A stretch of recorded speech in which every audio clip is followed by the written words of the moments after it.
Généralement, quand on parle de David dans les récits bibliques, les premières choses qui nous viennent à l'esprit, ce sont des choses positives.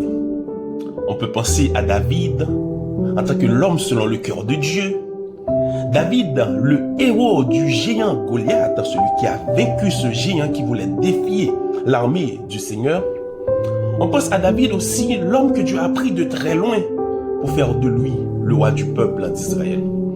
Eh bien, malgré tous les exploits que David connaissait, les batailles qu'il a gagnées face aux Philistins, face aux Ammonites, aux Édomites, eh bien, il y a un texte de la Bible qui nous parle dans 2 Samuel chapitre 21, les versets 15 à 17, qui nous explique que David faisait face à un autre géant.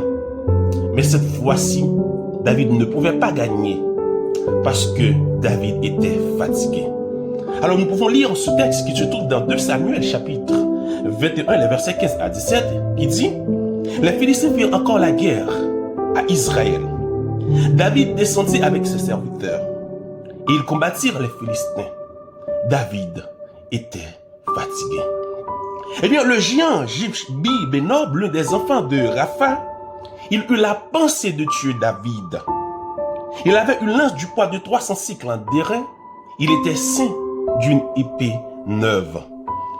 Abishai, le fils de Séruja, vint au secours de David, frappa le Philistin et le tua.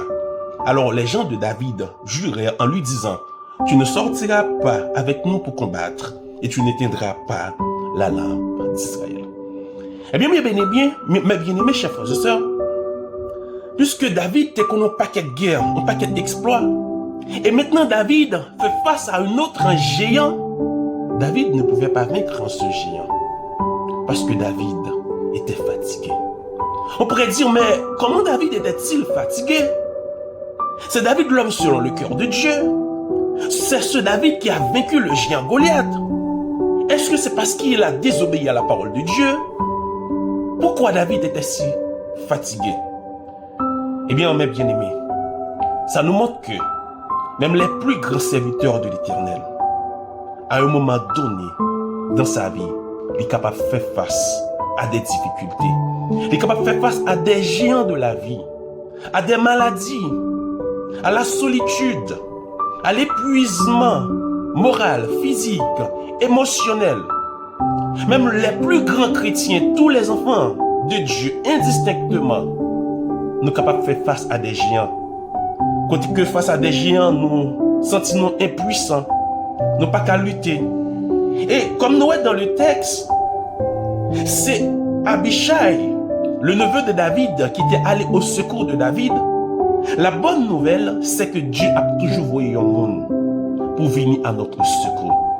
Eh bien, si durant l'année de 2025, vous te fait face à des géants, à des maladies, problèmes financiers, ou besoin de faire un petit monde après mariage, tant d'années de mariage, ou pourquoi j'aime qu'à faire petit monde ça, eh bien, texte ça, lui encourager nous, pour nous mettre plus la foi dans bon Dieu, pour nous connaître bon Dieu, il est capable d'aider nous faire face à géants, ça qui campé devant nous.